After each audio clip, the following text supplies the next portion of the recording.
It's like if a blue blob is telling you like, yo, like the world is mostly good, like people out there will do bad things, but most of the people in this world are really good people. It's like that hits different than I think, your teacher telling you that, or like, your parents. It's like, you just have this bias because it's like, well, how do you know that everything's going to be all right? You're just another human like me. But when it's a fictional character, I think it kind of just removes it from that entirely, and you kind of just apply your own context on it. Maybe you see a blue blob, or maybe you see someone in there. Maybe you see a spiritual figure, or maybe you just you hear, your father through that, or you apply your own context, much like art. You just apply your own story and your own voice on there, and you take it in the way that you see most fit.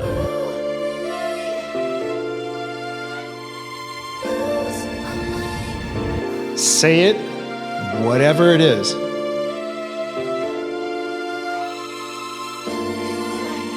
Before it's too late.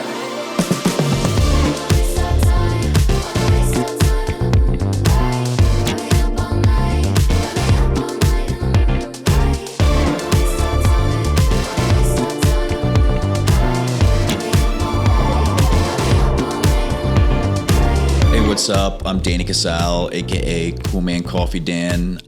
On today's episode of Live Through Love, I kind of talk about how I came to be a world-renowned bad animator, and sort of just the secret sauce as to how my characters go about spreading their message and, meaning so much to so many people around the world.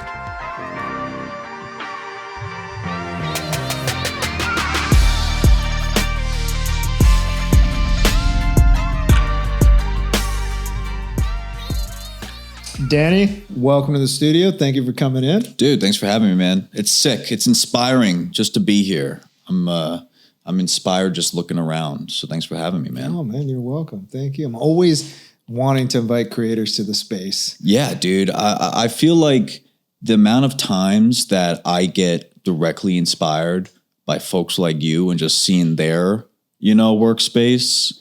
I mean, it's like, it's the quickest way to get me off my ass, to be honest with you. Mm-hmm. So when I go home, I'm gonna probably finally find a space, dude. This is exactly. I don't know if the viewers know what this looks like, but this is sick, man. Top notch. Thank you. Top notch. Thank you. Feel free to stop by anytime when we're not having this conversation. We just create something. I'm together. Here, man. I'm gonna move in, bro. Come on. This is sick. I'll give you some. I already have some extra keys, dude. I'm with it, man. Roommates, come on. What could go wrong? Oh, we could change the world, I think. I think that would be a cool TV show. Yeah. It's like two artists living under one roof, unlimited paint, 12 episodes. What happens? We find out is what happens. Let's pitch it to Netflix. Let's go, dude. I'm down. Let's do it. We just mentioned one thing. It's like, as creators, being a creator is also pretty lonely. I found it. I'm in here sometimes by myself. I do get to do cool things like this, but it's lonely. What do you do to combat the loneliness of you and your conversations in your head? Yeah, man. I mean, it's a good question. I've been a creator for as long as I can remember. I uploaded my first YouTube video when I was like 11 years old in 2006. And, I always kind of felt different from my peers and my classmates, and growing up in like suburbia, Long Island, New York, not the most art inclined area, so I always felt isolated in that sense. And I had friends and people that would always act in my videos with me and get goofy with me, but as far as anybody else who was like, making these skits and like making art and doodling and, just being a weirdo, nobody else was really doing that. At least not that I knew of. I felt like I was the only person in the world doing that. So I think from a very early age, it kind of instilled that, you're taking like a path less taken, which is fine as long as you're comfortable with that, and the goal at the time when I was like 12, 13 was, hey, maybe as I get older, I'll find others like me, which happened eventually. But, you know, even then it's like you're always on your own shit. And it's like you're never going to truly find someone else who's exactly like you or going through the shit that you're going through or thinking about the shit that you're thinking about. So in a way, to your point, it's like you're always kind of manning your own ship. You're always kind of alone, and you gotta be cool with that. Fortunately, I love being alone, and I think that's where I prosper in a way. I like being alone with my thoughts and ideas, you know, to a degree. So I think the way I've kind of dealt with that is by, you know, acknowledging that was just the way things were early on in my creative career. And then, you know, along the way, just like saying like, okay, this is the checkpoint I'm at now, you know, looking at the people that are around me, the friends, the colleagues, whoever, and just being like, okay, is this like the same type of alone as it was a year ago, 5 years ago? What's the same? What's different? And kind of just making peace with it. Like I'm totally cool with being uncomfortable in that arena. I think that's the key right there. And it's also like, you know, I live alone. I'm young. I'm 26 years old. I moved to LA 2 years ago from New York. I think being alone means you're on the move and trying new things, which is good. I love that. Taking all that in, because as creators, right, we get inspired by a lot of the other people, but we also want to acknowledge the inner voice, that inner conversation we're having. Where's that going to take us, and not making ourselves wrong for what we're feeling. Yep. Right. I've been checking out some of your work, and I love it. I'm in line with it. Appreciate that. And you're talking about mental health, and you're talking about these conversations. You know, I talk about self-love and self-worth and choosing self. What were some battles or some conversations that actually led you to find this voice?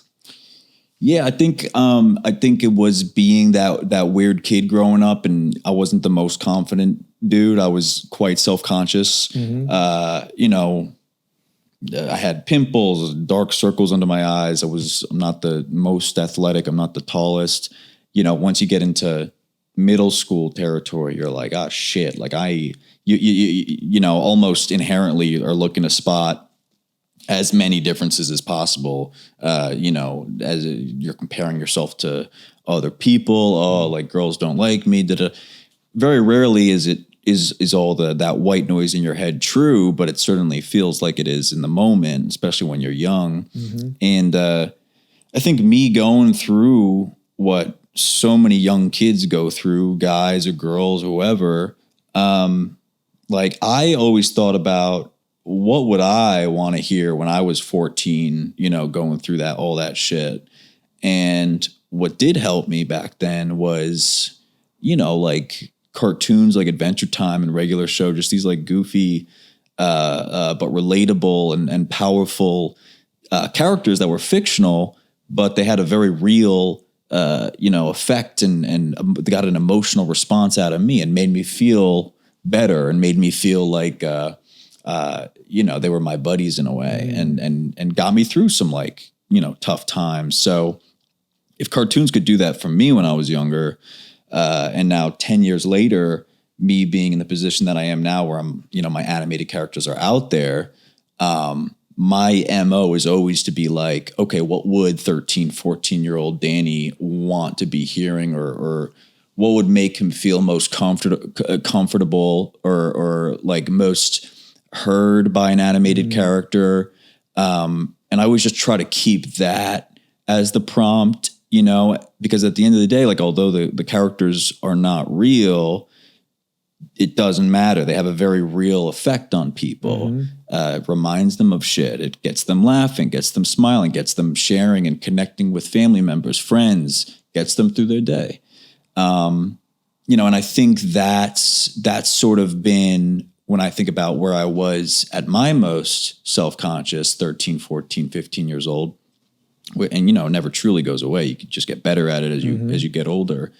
But you just think about like all those fictional stories or characters that helped you at these different points in your life, and how it didn't matter that they were fictional. It didn't matter that they weren't necessarily real.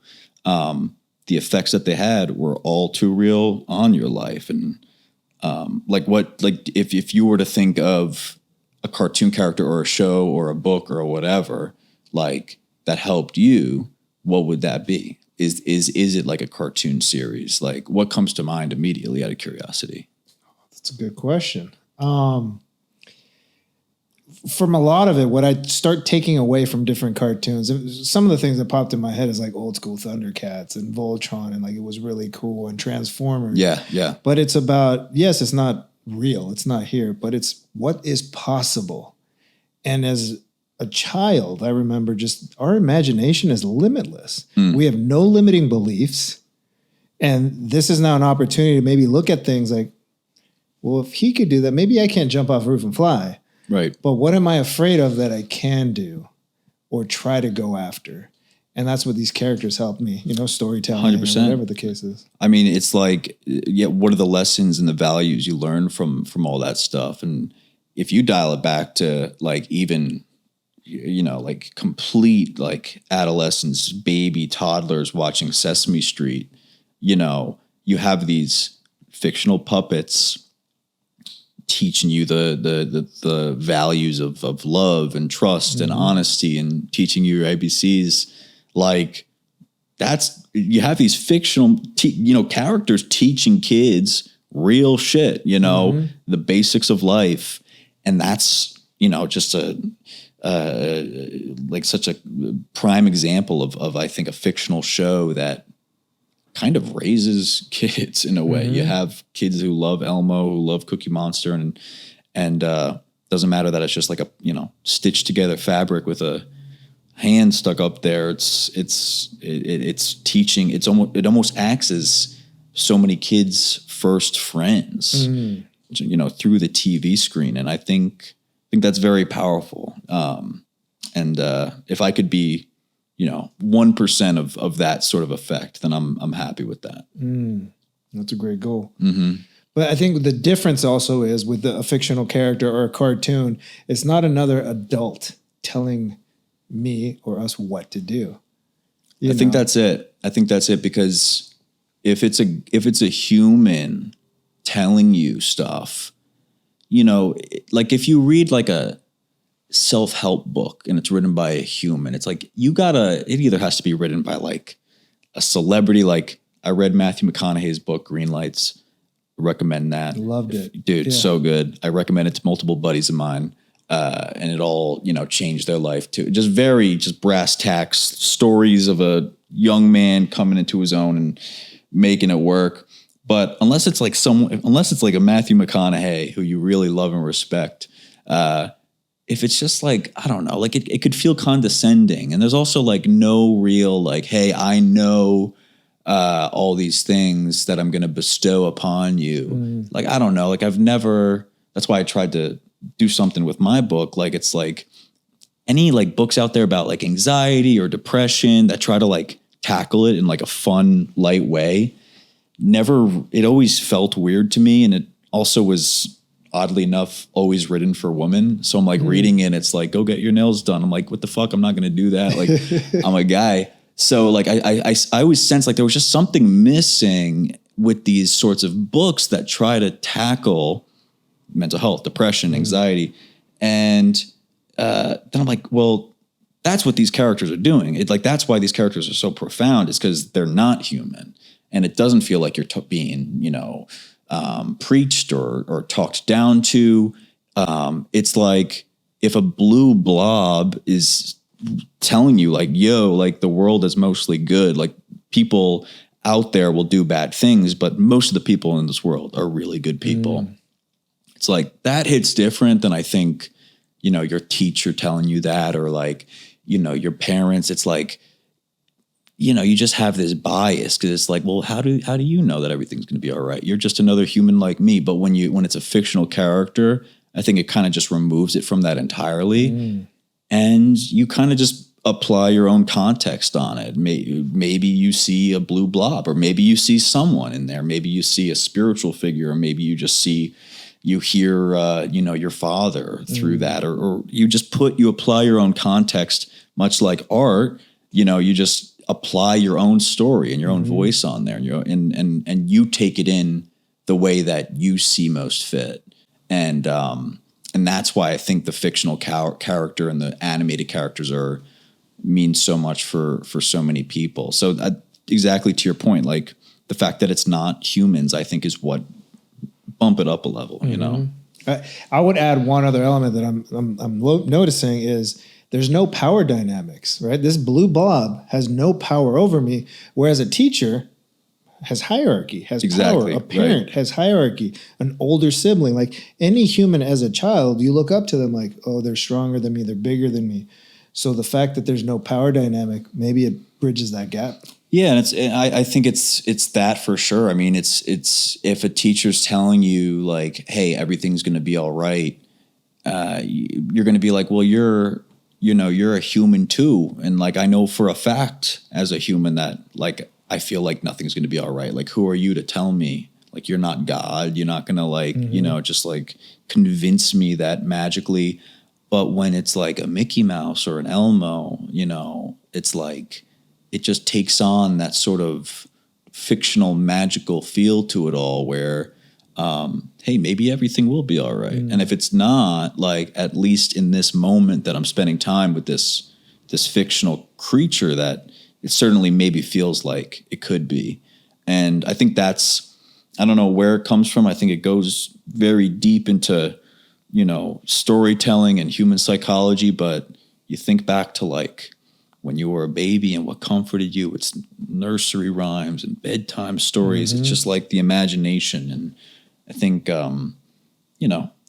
my people who love my characters and my videos and animations range from like, 7-year-olds to like 77-year-olds. It's all up there. It just needs to be sparked up again because it is so instinctual in there. Just has to be awoken. And it's been really cool to see that unfold. This has all been unplanned and by accident. So just rolling with the punches, Like a happy accident. Absolutely, man. But that's what happens when you're really tapped in and you're tuned in, right? As a creator, I've read a little bit. You didn't really consider yourself an artist at first, right? My journey, I took every other route before I finally owned the artist that I was supposed to be.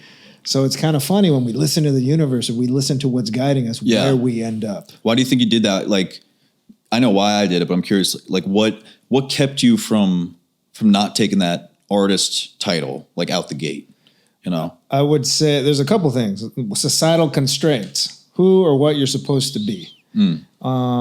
Parents, not for the lack of not putting me at another level, but they're like, go be a doctor, go to school, go get a degree. Right. And all the schooling you're in, that's like, this is the path that you're supposed to follow. I was a 3-sport athlete. So athletics, school, continue. Athletics, school, continue.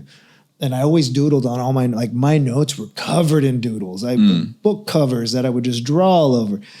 I was in the art classes that I could take at school, but not a single person ever said, go be an artist.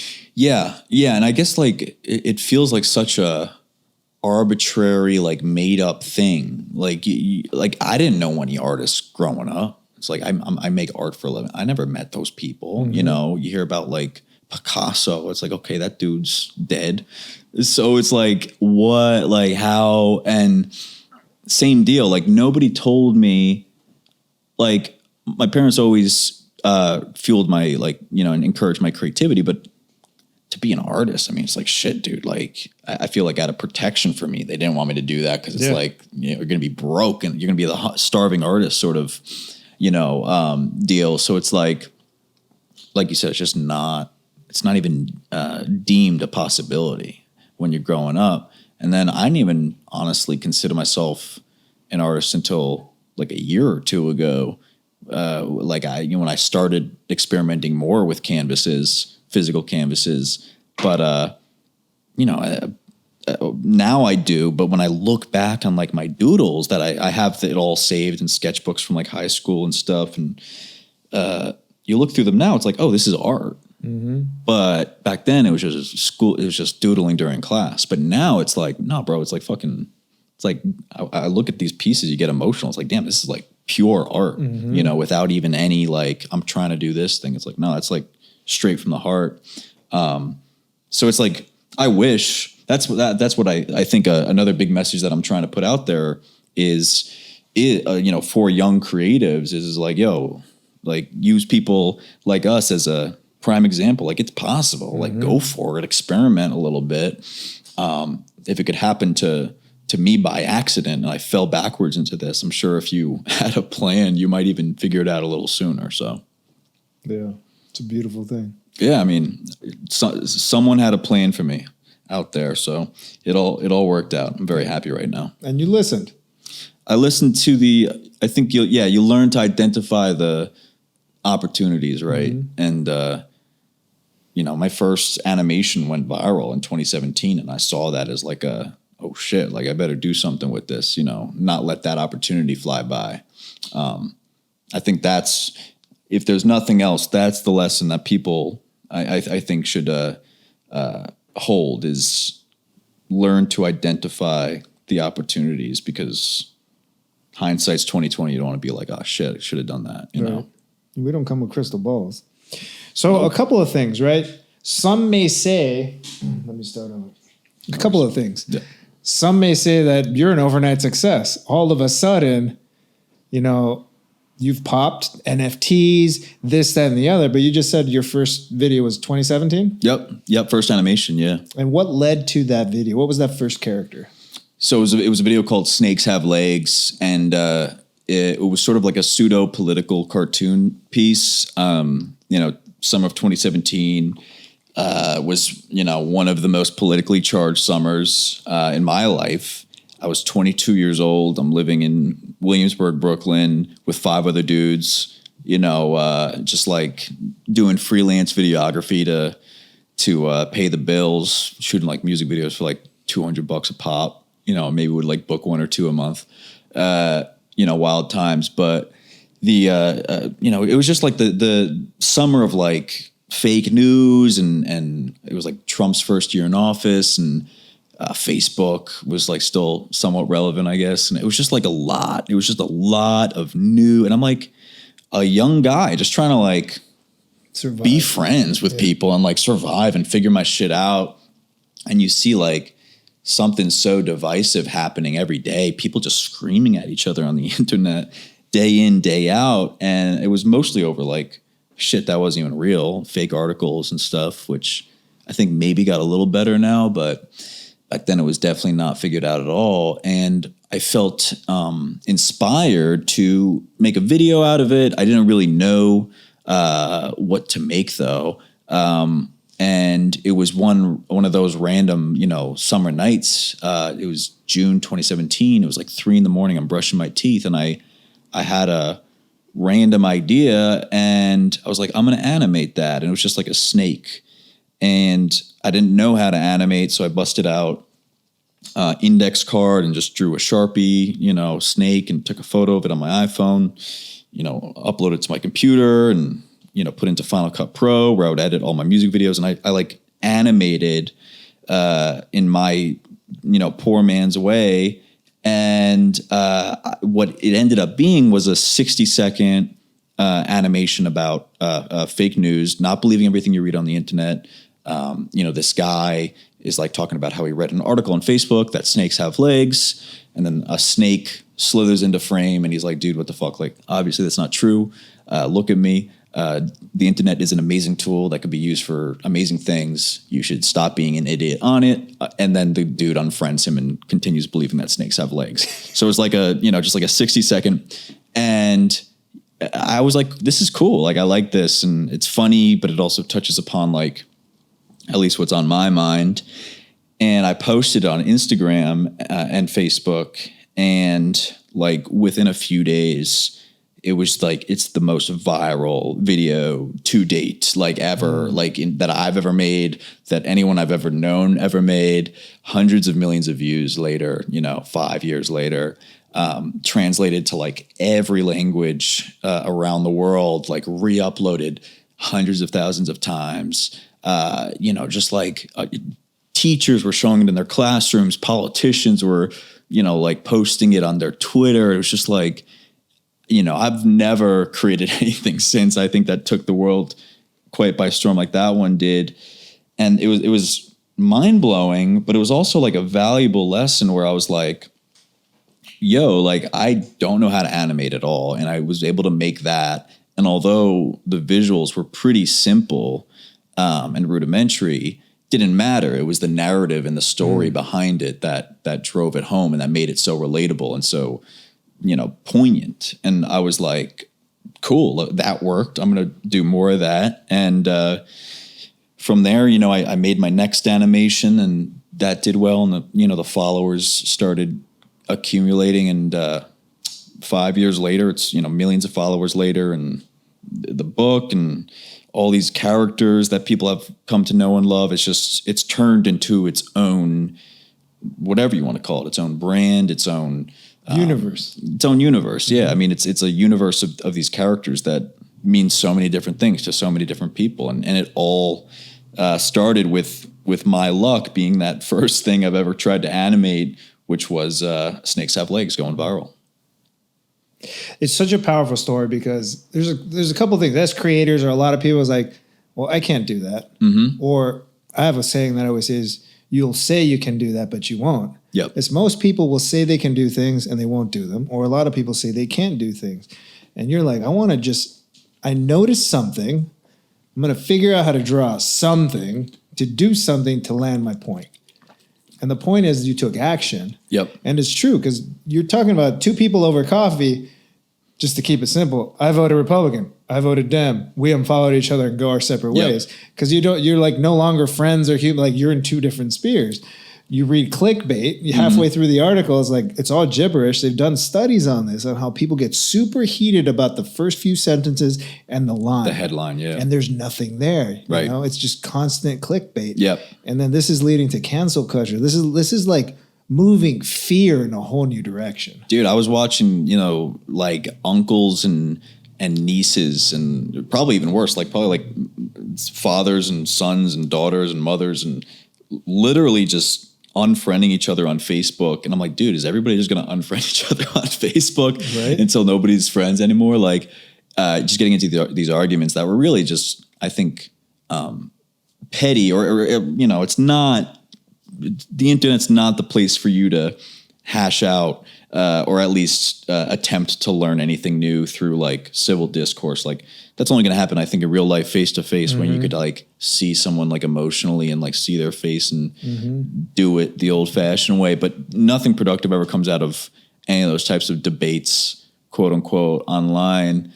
And just me seeing that, dude, was just like so heartbreaking. And I'm like, I don't think I don't think this is the answer. I don't think this is correct at all. So, I'm very glad that dude, like you were saying, like I took action. I was so ready to go to bed. I think back to that night a lot. That night changed my life.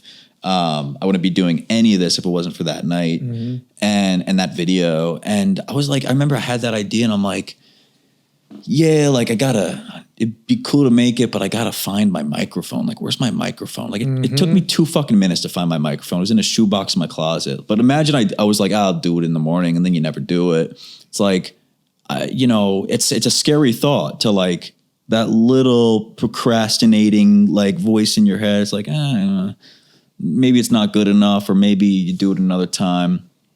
I'm so glad I didn't listen to that annoying voice that we all have, that just says like, nah, that idea is not good enough. I try to just do every idea a little bit, just see if it's, goes anywhere. So you could always shift. If it didn't land, do it differently. It's experiment. But doing it gets you closer to that next great idea. You never know. You had a viral moment first time out the shed. Yeah. Wild. And you could either chase more viral moments or like, let me go down this trend. Let me continue doing it. Maybe your next viral moment hasn't happened yet to the same level, but you've built out this whole huge thing from listening. Dude, I'm so grateful that I was just like willing to, throw that on the wall and see if it stuck or not. I mean, like I said, I uploaded my first YouTube video when I was 11 years old, and it was sort of like a decade of from 2007 to 2017, me being 11 years old to 21, 22 years old, me uploading content and just seeing what worked. I had a little bit of a following on YouTube in early 2010, 2011. Like I would get like recognized in like malls like once or twice a year on Long Island with my fucking Justin Bieber hair. And I made like comedy videos like alone in my bedroom, but you know, it never I never had a viral hit, dude. Never. And that's really all I ever wanted, was to have something resonate to that degree. Mm-hmm. Took me 10 years, you know, and you just needed that one thing to hit. Like I made thousands of videos, dude, in those 10 years. And all it took was one to, you know, bring me to the next level. And then everything else comes with it. So, I remember ironically enough, the podcast that got me into podcasts, Bill Burr's podcast, I started listening to in 2016, 2015. And, you know, he said that a lot. He's like, all you need is like that one hit, you know, that one comedy special hit, that one person to like discover you, that one video that people find, and that one joke. And, that was a year or so before I had that. I had my one thing that hit, you know. Do you ever have that one thing, like that one painting, that one opportunity to make or break? What was that? I would say it's the first mural that I painted, because as an artist, I've been an artist my whole life. And then I went to school to be a doctor. I was in real estate for almost a decade. Then I was in finance. And I went through this leadership workshop. And I was sketching on a piece of paper the design for a hoodie. We were all going to wear a hoodie as a graduating from this class. And a buddy's like, dude, that should go on a wall. And the purpose of this art, or the message, and what came here is like, what would I want to see on a wall to make me think and shift otherwise how I'm already thinking, having a different conversation? So that wall, that was in 2013, 14, end of 2013, early 2014. And the mural said, who will you be? And then on the right side, it was my silhouette like this. And like 80 words: worthy, responsible, leader, love, joyful, humble, like everything in that realm. And it's because what led me to that moment was I wasn't feeling worthy. I wasn't feeling responsible. I was depressed. I wasn't happy, but I was successful and I was healthy and I was single. I had no baggage. Like, I'm living in LA. There's nothing to not be happy about. Right. But I was filling a void with other things, right? Material things or societal things. And the whole purpose of that mural is like, you know, today, instead of being unworthy and feeling hopeless and victim-y, I'm going to be worthy, responsible, and I'm going to be a leader in my life. And then just take 3 of those and move forward. And then maybe I hit that next person with that attitude instead of my stinky, depressed, fearful attitude. And now you're contagious with positive, optimistic type energy and moving that forward and moving that forward. And 40,000 people drive by this wall at any given moment. It's on Lincoln Boulevard. Right. Wow. That's 40,000 eyeballs that now, if we're mirrors from each other, right. Again, Ruben had to hear this. How many other people need to hear this? Right. And continuing that same thing, like, what do I need to hear? What do I need to see? Continued moving this work forward until like here we are now. So I would say that's the aha moment. But 2 years after that, I painted, a couple more years, I was still in finance and I was figuring out, what does it look like to be an artist? I have a formula for finance. I know how to make money, but I don't know what this formula is. Like, how am I going to feed myself? How am I going to put food on the table? How am I ever going to raise a family? These are all real questions. Right. And I figured it out, but it's still a constant struggle. But in 2018, I went to San Antonio. I painted a mural. I had no idea what I was going to do. I had 2 ideas in my head. And I landed on You Belong Here. And I painted You Belong Here. And I was saying, hey, Ruben, you belong here as an artist. That was my message with that mural to myself. And that mural is, in this complex of murals, is one of the most popular murals. And the DMs and messages that I get from people are like, Ruben, thank you for your art. I didn't kill myself today. Yep. Today, I am valuing my life. I'm going to go do something about it. A lot of it was around suicide and mental health in these conversations. And some of us are in different areas of the battle, right? Some of us could be really, really low looking at suicide, or some of us could be just dabbling a little, and everything in between. We don't know where that is. But to me, it's like, Ruben, I'm an artist. To someone else is, hey, my life matters. Yep.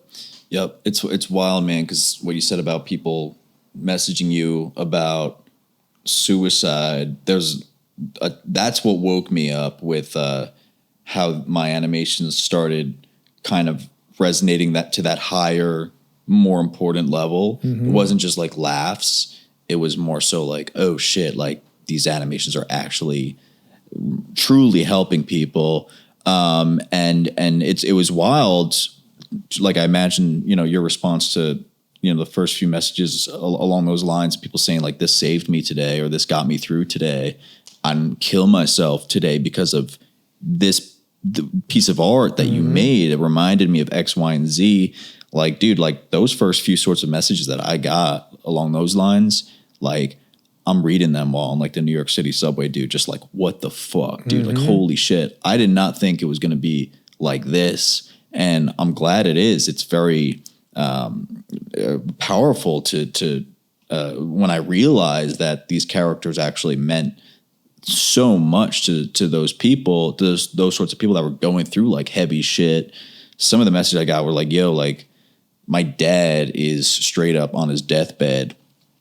I showed him, we watched your video together, your animation together about, just like how life is beautiful and we should all just enjoy the memories we got. And I'm like, dude, holy shit. Like this is like a dad, his last days here, with his kid watching this video together that I made, and it's bringing them both value and joy and smiles and laughter together. And what you're like, dude, like once I started realizing that was what was happening, that's when I was like, damn, these characters actually mean so much more than I originally thought. And that's when it kind of took like a new direction. And I think, I think the most authentic and the most powerful and the most genuine forms of art start as like you don't ever think it's going to amount to that. You know what I mean? Like you're not going to be like, I'm going to make something that's going to prevent someone from killing themselves. It's usually starts as something you just make for yourself, like your doodle. And then it sort of morphs and evolves into something bigger and more powerful and something that you realize can help more people than just yourself. But I that's something I've noticed is it kind of always starts as something that the artist is just making for themselves to make themselves feel better. And that's, I think, what keeps, it keeps those messages truly authentic and keeps them real and relatable and raw. And it's wild to hear that. And I was actually just in San Antonio. Is the mural still up? Yeah. There's a place called Essex Modern City. There's a whole bunch of murals in the area. I feel like I might have seen it. Man, that's wild. I was literally just there a month ago. Why San Antonio? Just because? They flew me out there. It was part of a project. That's awesome. And that was one of the reasons that... And that was your first mural? Or that was my first You Belong Here mural. Nice. No, the first mural was on Lincoln in 2013-14. Nice. Just down the street. How'd you secure that spot? The buddy who said you should get that on a wall. Yeah. He said, we started a movement called Beautify Lincoln, which is now Beautify Earth, which is a nonprofit to just paint murals around the world. And he's like, I'll get the wall. Like, let's enroll everyone that this is our community service project, and then we'll figure out how we fund the thing. Yeah. And he made it happen. Mm-hmm. Dude, that's awesome. Were you nervous when you went for your first mural? Mostly it's mostly that I wanted to convey the message and I wanted to make sure it landed, right? And there's a level of perfectionism what you could talk, like, I can't draw a character. Like, what is a blob? Mm-hmm. Like, this isn't, whatever you want to compare it to. Or in my head is like, I have to make these words perfect. Like, it can't be crooked. This is like, what's the layout? How is it going to be interesting and grab attention? What are the right colors to you? So all those things, I think, are what really was more of the apprehension, right, or the self-doubt. But as far as initially doing it, nervous, I think I'm not nervous. It's always the daunting task of like, wow, this is 10 stories. Yeah, dude. How long is it going to take me? Just you? No assistants or anything? The first 10 story, I hired 2 assistants. I was like 10 stories. I had no idea. Oh my God. Hanging off a swing stage. Like, wow. You look down, you press too hard, the stage comes off the way. It's scary. And that was the first time you ever did anything like that? Like the first big one, like yeah. that was recently. That was 2020, right before the pandemic lockdown. Was the first 10 story mural. How do you even map out something like that? Very carefully. Yeah, like I would definitely fuck that up. There's a whole bunch of ways. So in this case, the guys I hired to help me execute it, they use a method. It was old school billboard sign painters is what I hired. I'm like, I don't know how to do this. Yep. I said, yes, I'm going to figure out how to get it done. Right, it's part of taking risks as a creator. Sure. And then I'm basically having nightmares about it until we finally finish it. Because how am I going to get this done? Oh my God. And they helped me do it. So we took the design. They told me how to get it set up for them, and they gridded out the whole wall. They did something called electropounce, and we draw it out on giant sheets of paper first, then powder it all in, just fine enough lines for you to follow, and then we just really paint it in, roll it in. So you tile like a 10-story building with pieces of paper. And then the paper comes off. The paper is just to leave some outlines, just little holes in it, and you kind of chalk dust it. Wow. Dude, yeah, that's... If I ever do something like that, dude, that's fucking next level shit right there. I mean, that is daunting. The nightmares are completely valid. Yeah, that is some next level stuff. But it's in Oakland, and I think it's the 880 freeway. I don't remember. Millions of people drive by it every single day. Millions. Every day. Yeah. So what does that feel like to you in terms? Because it's like most of my stuff being digital right now at this point in time. I'm trying to do more and more physical stuff, but like I see, okay, this Instagram video, 3 million views, and you're like, cool. But then you hear a stat like that, it's like, yeah, like 1 million, like human, like cars driving by this thing a day takes on a different weight because I don't know, I feel like a lot of the impact is lost when you see just like data and pixels, and it's just like, yeah, like 3 million. It's like, okay, like, it's like, what does that really mean? You can't visualize that. But then you look like a packed freeway, or it's like, holy shit, dude. How does that feel in terms of the IRL? Like, yo, this is, yeah, like straight up millions of people. Does it feel more, less, just like, where does that lie in terms of like how you compare to digital numbers, you know? So I would, the two ways I would answer it is, one, people want to see that 3 million on a video because it's like, oh, it's in my hand. It's now cloud. It's a different way of measuring things, right? Oh, my video did this and went viral. I can't show like above this building that everyone sees it, right? There's no numbers. You just see all the cars driving by. So I don't equate it one versus the other. And what does this mean? I get 1 million views on my phone, or I get a million real life people looking at it daily, driving by?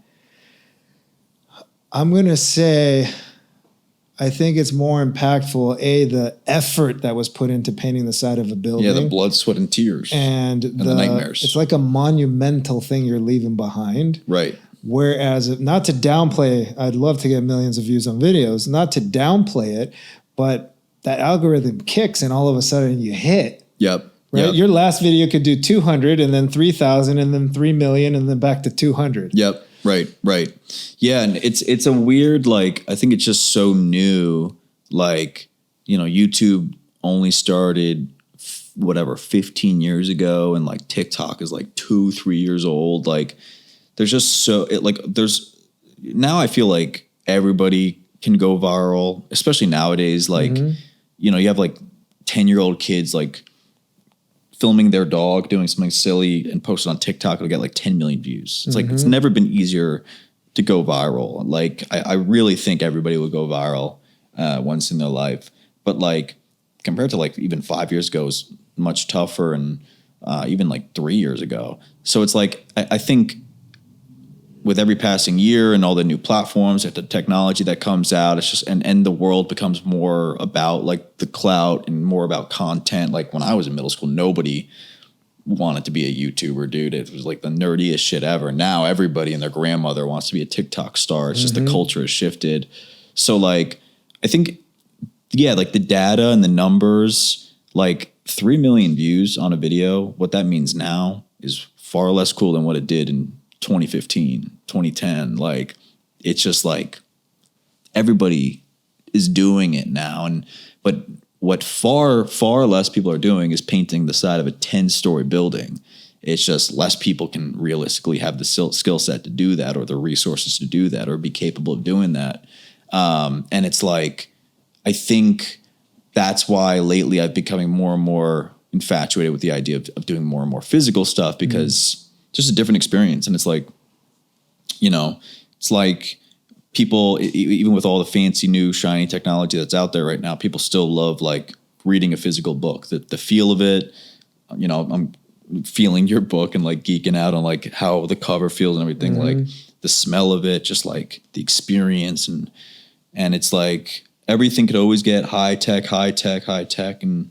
But what always will never go away, I truly think, is just like, that base low tech, like shit that like a cup of tea, a book, like, people are gonna be driving like gasoline cars, as much as electric cars start coming out. Like, it's just like the novelty of what the physical, true, non-high tech, the low tech shit. I really think that'll never go away. And I think that's why I've been more and more in love with the idea of doing more, still doing my digital stuff, but I've been very inspired the past year or two to do more physical, and it's also like meditative. Oh yeah, to do it. I lose half the time. I didn't check my phone, or I didn't this, or I didn't that. And I can't always just sit here and paint, but the days that I paint, I could get lost in it and actually detach from what's happening. It is really meditative. Whereas when you're on Photoshop trying to do, you're like, oh man, I deleted that. Yeah, and you got notifications popping up. Things happen all over the place. But this is a good segue. Let's segue a little bit into the NFT space, right? It's such a buzzword. It's scary. It's like what crypto was years ago. But also digital art is nothing new. We just now put this NFT title on it, right? Yeah. Non-fungible coin. Like, what does that mean? Contract. What's happening here? But some of the pieces around here were created digitally. There's just things that I'm not going to manipulate manually because it's very time consuming. It's tedious, and it's just not going to get the feel that I want. Whereas then there are things that I want this way. Yep. So you animated video, you naturally went into NFTs. How early did that start? And what's your thought process with the NFT space? Yeah. So, I mean, like you said, like digital art has been around forever. I've been making my animations since 2017. So like when NFTs started becoming a thing, it got on my radar in January 2021, which I think, got on a lot of people's radar around that time. I had all my buddies hitting me up like, yo, like, have you like looked into NFT? Like so many of these projects remind me of your art that you've been doing for the past few years. And I definitely I saw the similarities. It's like all these different characters with different colored backgrounds. And I'm like, dude, you look at my Instagram feed, it like looks exactly like this. And, it wasn't until so January 2021, I found out about it. I was like, cool. I didn't truly understand it, but I was like, dope. Like, this is like, there's dope people making dope art. And I guess it's selling. Like, that's awesome. But I didn't want to rush into it. March 2021, I uploaded a few pieces onto OpenSea just to like give it a shot. And they sold for 1-2 Ethereum, which I lost all of because I transferred it wrong. But I learned the lesson early there, but I was like, oh, cool. Like there's interest there. Like I didn't shill this on my Instagram pages. Like go buy it was like, nah, like fans of mine, fans of my work very naturally found these pieces and were inclined to get it for 1 ETH, 2 ETH, which was a wild thought. And, but I still kind of didn't do much with it afterwards until the summertime when I saw there's these profile picture generative projects coming out. Bored Ape Yacht Club, Cool Cats. I'm buddies with really good buddies with Klon, the artist, Cool Cats now. But back then I was like, dude, who are these people making this shit? Like, this is wild. Like, it blew my mind. That's when it started piquing my interest to be like, okay, cool. That's a really neat concept. Generative traits that are randomized depending on what traits paired with other traits kind of directly correlates with the rarity. And oh, there's like really interesting like storylines being built around this. There's really cool art. There's really cool events happening around this. And this community of just like thought leaders and like tech guys and artists like all coming together. And I'm like, there's definitely something really, really neat happening here. And it kind of honestly reminded me of like early days YouTube, like something that was so new, not widely adopted yet. And just like a lot of creatives, like having fun, just like weirdos coming together and just having a good time and pushing the culture forward just by being themselves. And I always thought that was a beautiful moment in history. And then you see what happens with YouTube. Just like I said, everybody and their grandmother wants to be an internet star now, content creator. So towards the end of summer, I was like, let's do it. Like, I really want to do this. And my buddy David from New York, who I've been friends with for a while, he was kind of like that force that just like kept calling me every day, being like, dude, you'd be crazy not to do this. And, I'm like, I would love to. Like, I finally broke. I was like, dude, how the fuck do we make this happen? And he's like, I'll get the devs and the coders and we'll get to work. And he, his younger brother was, like a really smart college, like all these, his younger brother and all his younger brother's friends, Ivy League, like coders. And they were like, yeah, we could build this. And that was end of August. And December 17th, we minted publicly, and that minted out in about 2.5 minutes, which was wild. And just like that, public mint, we were at a bar. We had our laptop out. We didn't know if it was going to sell out in like 30 minutes, an hour. So we're just like there with like, our drinks, and it sold out in 2 minutes. And I'm like, we're like freaking out, celebrating. And I look up and there's a tattoo guy in the bar, and I'm like, I'm celebrating right the fuck now. And I got these cats tattooed on my fingers because I'm like, this is kind of like my symbol. And I was like, dude, like if this just fucking happened, like, this is like the quintessential, like, oh, you get finger tattoos, you're never getting like a real job. Yeah. It's like the job killer. I'm like, dude, if that fucking just happened, I never want a normal life. Let's make it official.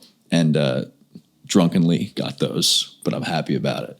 And now, just like that, that was the birth of Cool Man's Universe. So, about a year in the making there, and I'm glad I took my time to do it right. Because that shit lives on the blockchain forever. If you don't do it right, it's kind of like, you fucked up. So, and it's my art. It's my main character. It's my SpongeBob. It's my Mickey Mouse. It's a character named Spesh, and yeah, I'm very proud of it. I think it did much more than even I initially thought it would.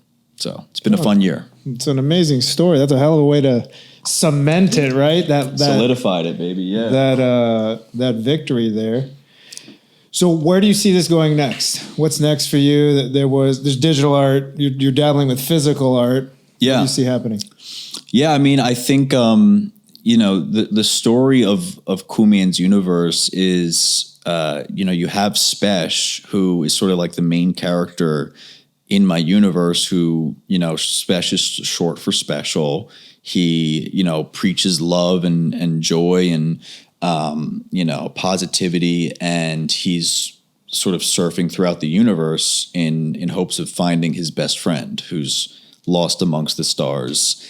And we tell this story, through like the lore and the cut scenes. And like, we really wrote like a really beautiful storyline here that is ever unraveling and ever evolving, along with like the community who's like along for the ride, right? So, Spesh is like bouncing planet to planet. There's Donut World, there's Dino World, there's Wall Street Wasteland, and that's just this collection. The next collection is minting next month, and it's focused around Spesh's little baby pet and animals that he's holding in the collection. So it's focusing on those characters.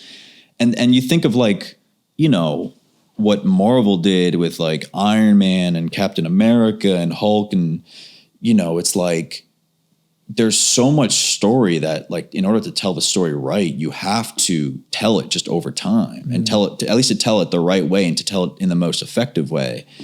And that's where I think this goes, is it like this is, I think, chapter one of a really long, beautiful story that, you know, builds up the brand as a whole in a really fun way, an engaging way, where like, you know, people that own the NFTs get to directly be a part of.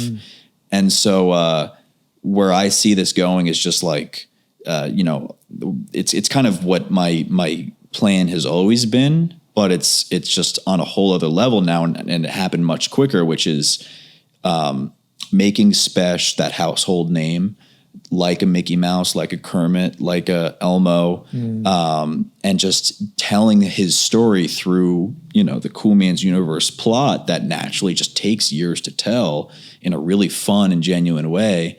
And, you know, getting people of all walks of life into that, like whether you live and breathe NFTs or whether you don't know what the fuck an NFT is, doesn't matter. It's like Spesh is for everybody. Just so happens that Cool Man's Universe is an NFT project. But what happens when, you know, through that, stories, movies, TV shows, apparel lines of dope ass events, physical art shows, toys, video games, like all that is being made as a direct result of that to further the brand and continue telling the story. You know, 5-year-olds can get behind that because it's fun, it's cool. Yeah. And I think there's a very, very bright, long future ahead for, you know, just from my POV, just having fun with my art and my characters and doing shit that I've always wanted to do. So a lot is in the works right now. Well, I can't wait to see that continue to unfold and grow. I'm definitely going to be rooting for you there. Thank you, dude. Yeah. Now, is it, you know, as a creator, sometimes we struggle with, is it just us alone or do we have a team? This is a bigger animal than your initial doodle. Do you have a big team behind you? What does the universe stand with? Yeah. So you know, to tackle something like this, in its, you know, in its conception stage was, we need a team of devs, like, to build the shit. I definitely didn't know how to do any of that. I just wanted to focus on the art. So the team, you know, leading up to Mint was rather large. It was like 9-10 people, you know, marketers, devs, website designers, community managers. It was damn near 10 people. And I've never had a team that size ever. But it was definitely needed to do what, you know, to help the project get to Mint Day. And then after that, I think the team sort of shrunk as to just who was absolutely necessary. And right now the team, or at least the past few months, the core team was closer to 4 or 5 people.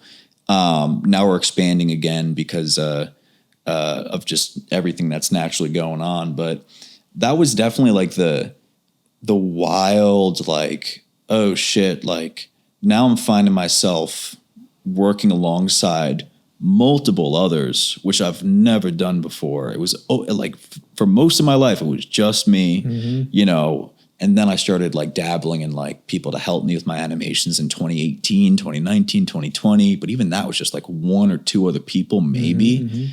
All of a sudden with a project of this size, like it was like, yeah, like fucking like at its peak of team size, it was 10 people. And I'm like, damn, like it was daunting because I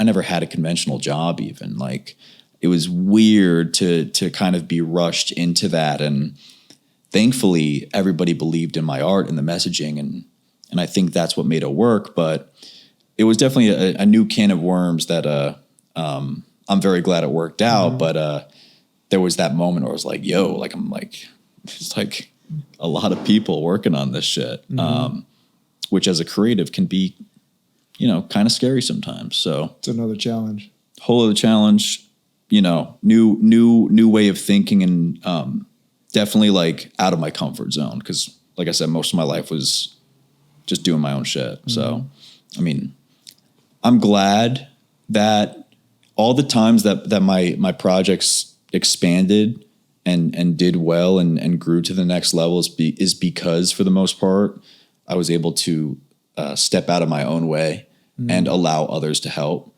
I think it's very it's the tale too often told where, you look back and you're like, damn, maybe I should have like had some help there instead of trying to do it all myself. So I'm definitely grateful for all the times that I realized I had to, let people in, that I did. So. Beautiful thing. Yeah. Yeah. So as we bring this down to a close. Yes. Final 2 questions. 1, what would be 3 tips that you leave behind for the young creator or the old creator or the person on the fence of like, hey, I could turn this into a thing? What are just 3 boom bullet points from Danny? Yeah.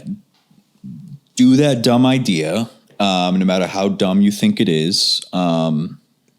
Like I said, like at least experiment with it. Just see if it sticks. See if it makes sense. Like you could always trash it. You could always, expand on it. You could always just leave it, come back later, but always just at least give it a shot.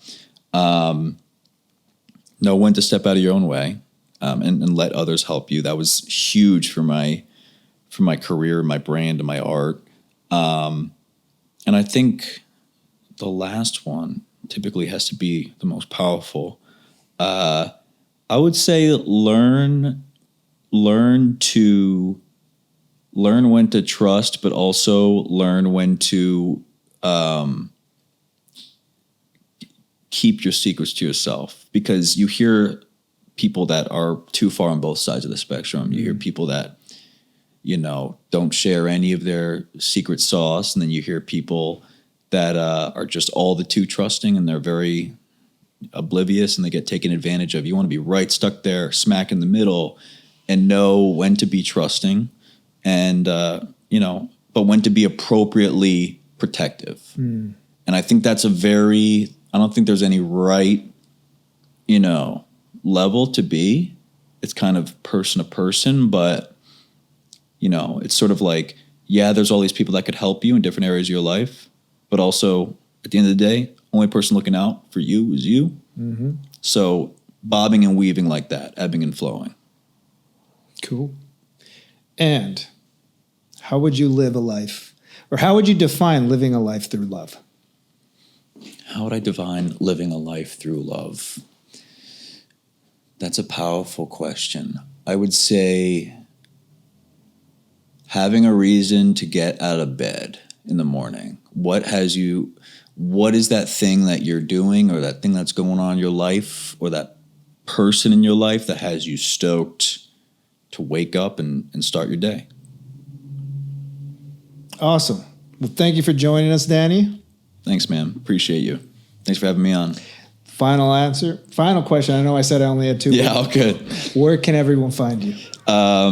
You could find me on Instagram and TikTok at Cool Man Coffee Dan, on Twitter, Cool Coffee Dan, or anywhere online, type in my name, Danny Casale. Cool. Thanks, dog.